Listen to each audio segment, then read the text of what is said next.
Fala pessoal, beleza? Então, galera, hoje a gente vai dar sequência, né, na parte de cinética química.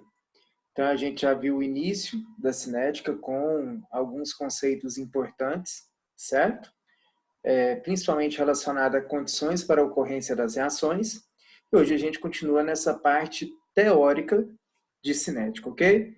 Então, eu vou passando os slides aqui para vocês, para a gente poder ir acompanhando, para a gente ver hoje os fatores que influenciam, os fatores que interferem na velocidade das reações químicas, tudo bem? Então, vamos colocar aqui para vocês, certo? Os slides. Vamos lá? Então, olha só, gente, presta atenção. Antes da gente entrar, né, de fato, na nossa matéria aí, eu quero mostrar para vocês o que a gente viu na aula anterior, né? Então, a gente viu aí as condições para a ocorrência de reações químicas, né? Que é o contato entre os reagentes, a afinidade entre os reagentes, a questão dos choques efetivos, que é muito importante para a aula de hoje, a questão da energia de ativação, né? E fizemos alguns exercícios. Então, a gente vai começar aqui. Fatores que alteram, que interferem na velocidade das reações químicas, ok? Então, gente, existem situações em que a gente quer fazer com que a reação ocorra de maneira mais rápida e existem situações em que a gente quer que a reação ocorra de maneira um pouco mais lenta, né? Então, por exemplo, no laboratório, muitas vezes a gente quer acelerar o processo de alguma reação. Então, a gente pode fazer algo para aumentar a velocidade dessa reação química, certo? Na nossa casa, por exemplo, a gente às vezes quer fazer com que algo demore mais a acontecer. A gente às vezes quer fazer com que uma reação demore mais a acontecer. Então, a gente pode interferir, né, na velocidade dessa reação. E é isso que eu quero mostrar para vocês aqui, certo? Os fatores que interferem, que alteram a velocidade das reações, são 5. Os estados físicos da matéria, superfície de contato, temperatura, concentração dos reagentes e o catalisador, certo? Então, vamos falar sobre essas 5 coisas, sobre esses 5 fatores aí, ok?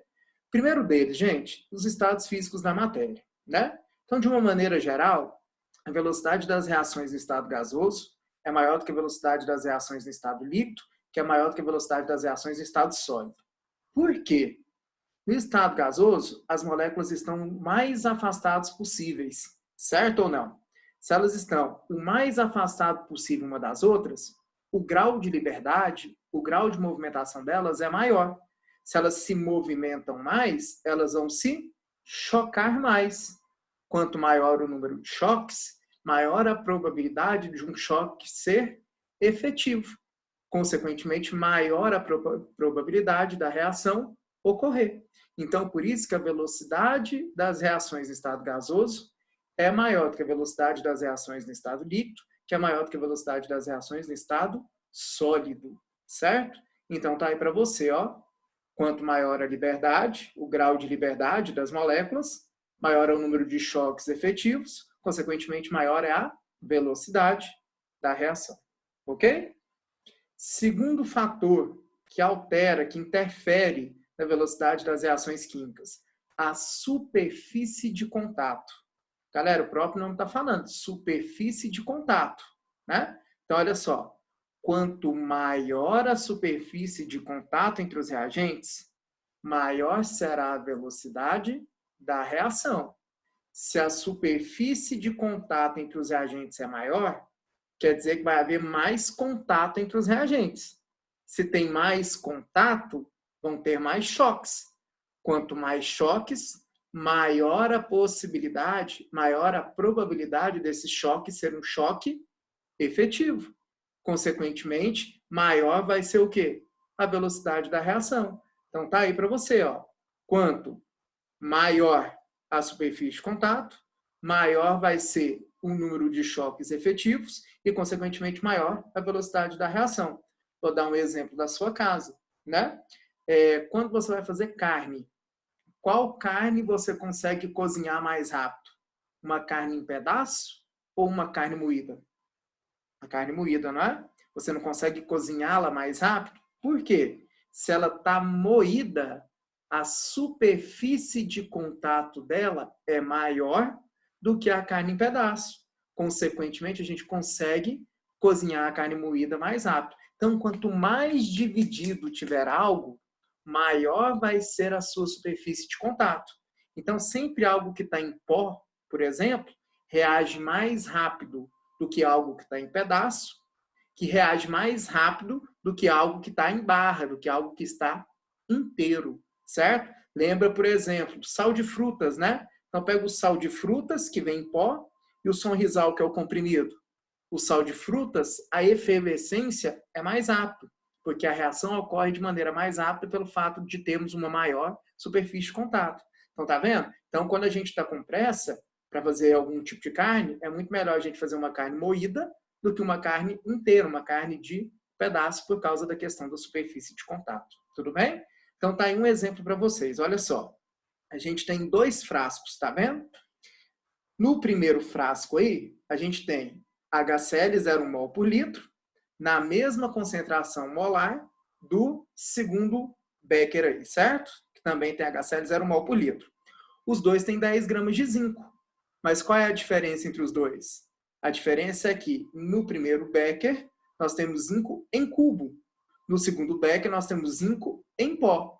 Então, qual é a comparação que a gente pode fazer entre as velocidades das reações? Né? A gente pode perceber que o zinco em pó está mais fragmentado. Quanto maior a fragmentação, maior a superfície de contato. Então, a velocidade da reação 2 do segundo Becker é muito maior do que a velocidade da reação 1, que é relacionada ao primeiro Becker. Tudo bem? Então, os quadrinhos aí de baixo, ó, maior a superfície dos reagentes, maior número de colisões por unidade de tempo, maior a velocidade da reação. O que é interessante te mostrar no segundo gráfico, certo? Olha só, a quantidade dos reagentes não eram as mesmas, a tanta quantidade de zinco quanto a concentração de HCl. Isso quer dizer que a quantidade de produto formado foi a mesma nos dois. A única diferença é que um produto foi formado de maneira mais rápida do que o outro. Então, olha só, a velocidade do zinco em pó foi mais rápido do que a velocidade do zinco em cubo. A gente está vendo isso no segundo gráfico, tá vendo? Só que a quantidade de produto produzido dos dois foi a mesma. Se você olhar esse eixo, certo? Está falando sobre a velocidade de formação do H2.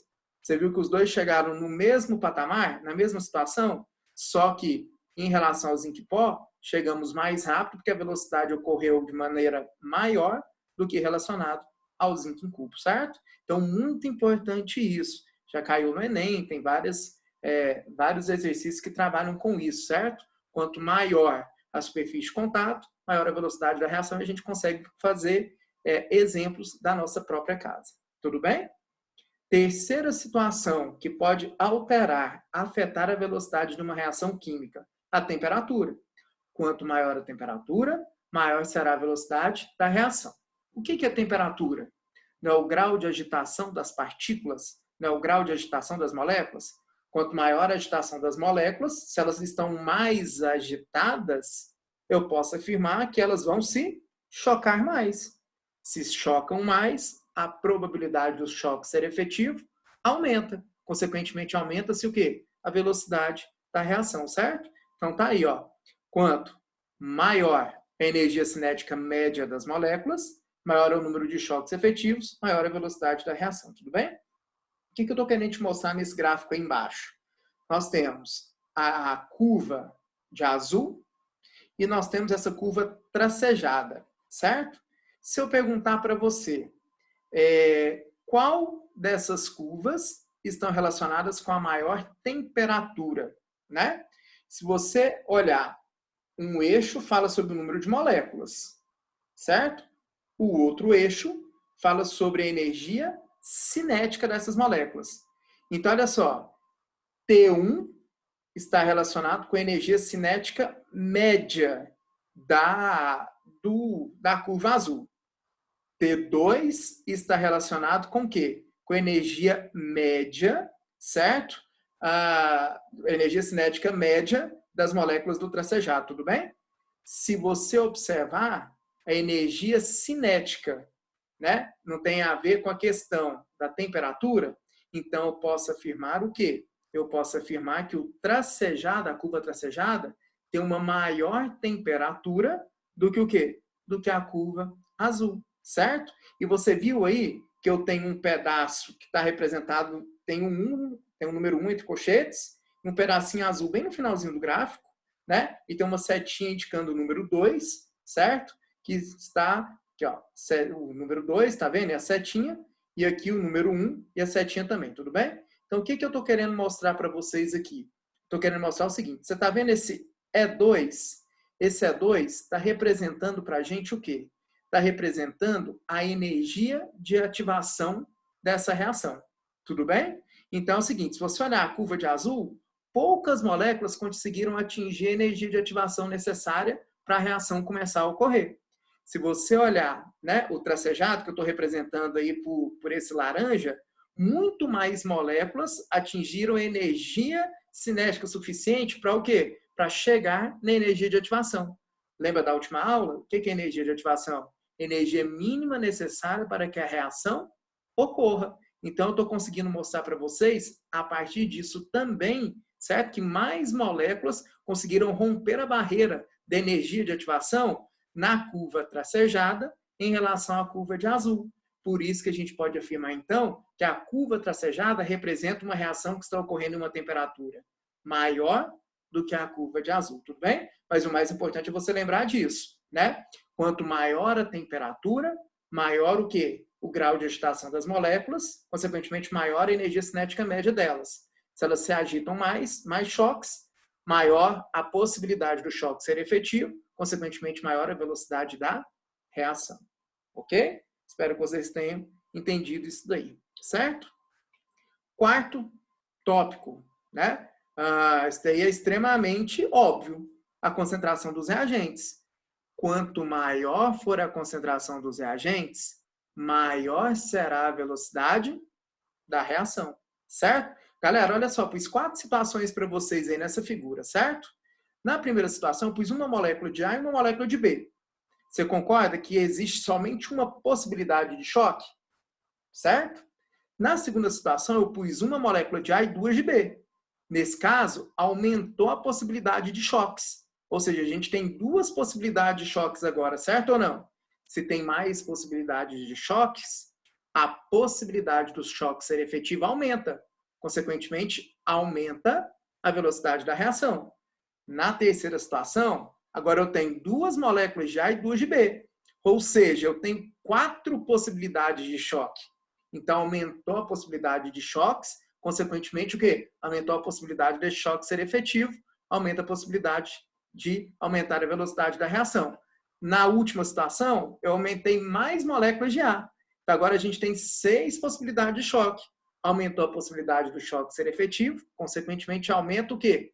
A velocidade da reação. Então, quanto maior a concentração dos reagentes, pessoal, certo? Maior vai ser a possibilidade de choques efetivos, maior vai ser a velocidade da reação. Tudo bem? É igual, imagina, você em uma boate vazia. A possibilidade de você se chocar com alguém é pequena. Numa boate que está lotada, a possibilidade de você chocar aumenta. E, consequentemente, a possibilidade do choque ser efetivo também vai o quê? Aumentar, certo? Beleza? Então, uma analogia aí para ver se vocês conseguem entender, certo? Então tá aí, galera. Quanto maior a concentração dos reagentes, maior o número de choques efetivos, consequentemente maior a velocidade da reação, certo? E o nosso último tópico é a questão do catalisador.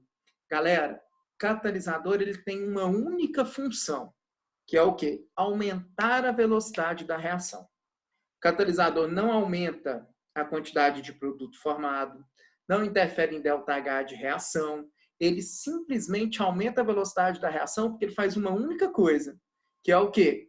Ele diminui a energia de ativação. Lembra? A energia de ativação é a energia mínima necessária para a reação ocorrer? Se diminui a energia de ativação, essa reação vai ocorrer de maneira mais rápida, mais fácil, certo? Consequentemente, aumenta-se a velocidade da reação. Então tá aí, ó. O que é o catalisador? O catalisador ele é uma substância que aumenta a velocidade da reação sem ser efetivamente consumido no processo. Ou seja, o catalisador ele não é um reagente, ele não vai ser consumido. Do mesmo jeito que eu tenho ele no início da reação, eu vou ter ele onde? No fim, certo? Então, olha o gráfico que eu pus aí para você. Eu estou mostrando a mesma reação sem catalisador e com catalisador. Então, a curva de rosa aí tem a ver com a reação sem catalisador e a curva de verde tem a ver com a reação com catalisador. Então, presta atenção. Vocês viram que nas duas reações a gente saiu e chegou no mesmo lugar? Independente se você acompanha a curva rosa ou a curva verde? É isso que eu estou te mostrando. O catalisador não interfere na quantidade de produto formado, nem qual vai ser o produto formado. Certo? O que ele interfere é na energia de ativação. Então, o que é energia de ativação? Energia mínima necessária para a reação ocorrer. Ou seja, vai dos reagentes até o ponto máximo do gráfico, certo? Então, se você observar a energia de ativação da curva verde, é muito menor do que a energia de ativação da curva o quê? Rosa. Por isso que eu posso afirmar que a curva de verde é uma reação com catalisador comparada com a curva o quê? Rosa. Então, é mais ou menos o seguinte. Você tem uma montanha para você escalar, para você chegar do outro lado, certo? Eu posso escalar essa montanha toda, que é a curva rosa. Ou posso fazer um túnel, imagina que você tem um túnel por dentro dessa montanha. Se eu passar por dentro desse túnel, eu não vou chegar no mesmo lugar?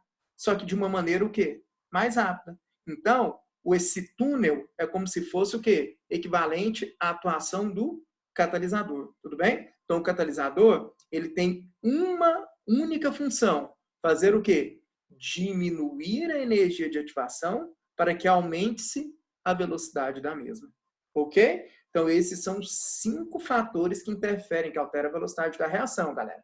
Estados físicos, ok? A questão da temperatura, certo? Da concentração dos reagentes, essa questão do catalisador, ok? E também a questão da superfície de contato. Então, tá aí, ó. Estados físicos, para falar na ordem, né, que eu pus. Superfície de contato, temperatura, concentração dos reagentes e o catalisador.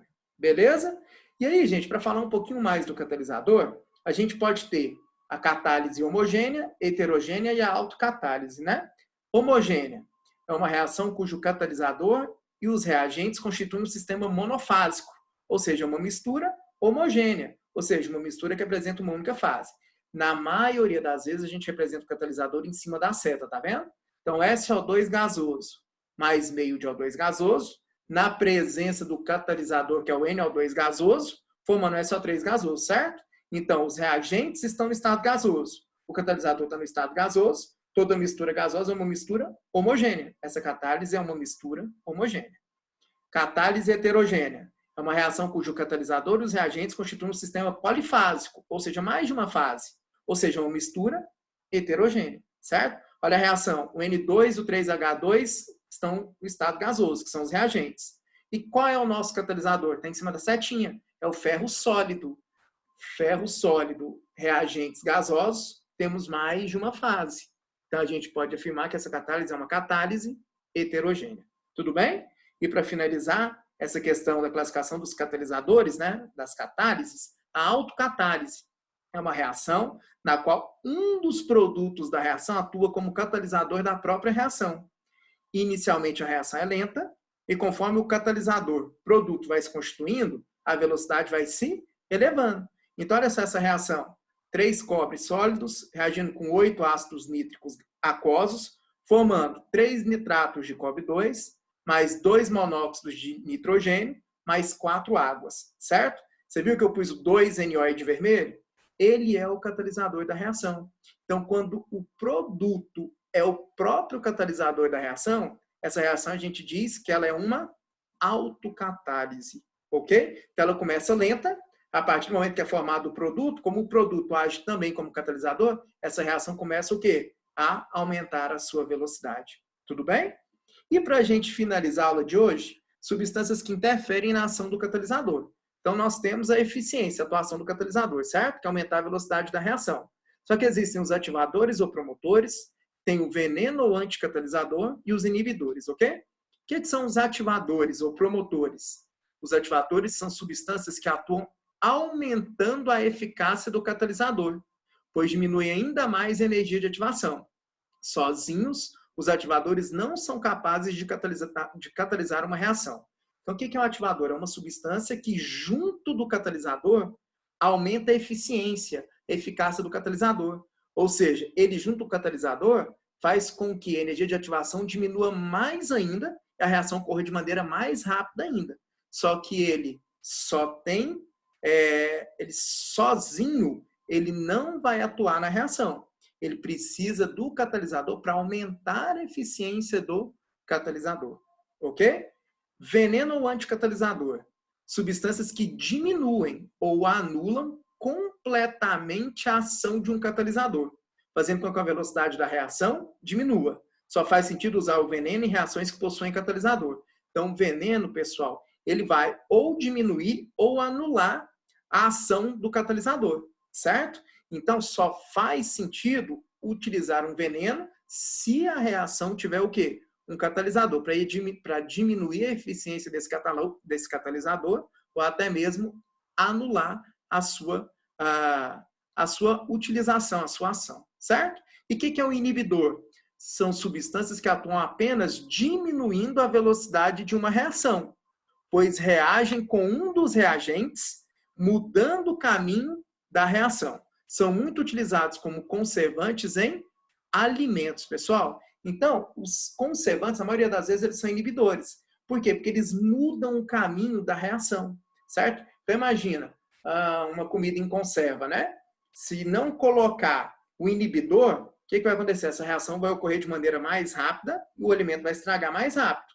Quando eu coloco um conservante, ele muda o caminho da reação. Por quê? Porque essa substância é como se ele reagisse com um dos reagentes presentes lá. Consequentemente, ele vai diminuir a velocidade da reação. A hora que esse inibidor é totalmente consumido, volta-se à reação normal, natural, e começa-se a ter a degradação do alimento, por exemplo. Tudo bem? Então, existem os ativadores, que aumentam a eficiência do catalisador, o veneno, que diminui a eficiência do catalisador, e o inibidor, que diminui a velocidade da reação, como se fosse o contrário de quê? De um catalisador. Ok, gente? Beleza? Então, galera, é isso, tá? Próximo tópico nosso, velocidade média de consumo ou de formação de reagentes e produtos aí, beleza? Então, é isso, tá? Então, deixa eu voltar aqui, beleza? Então, a gente terminou a parte teórica de cinética e a partir da próxima aula a gente começa a parte de cálculo de cinética química. Tudo bem, galera? Então é isso, valeu, grande abraço a todos.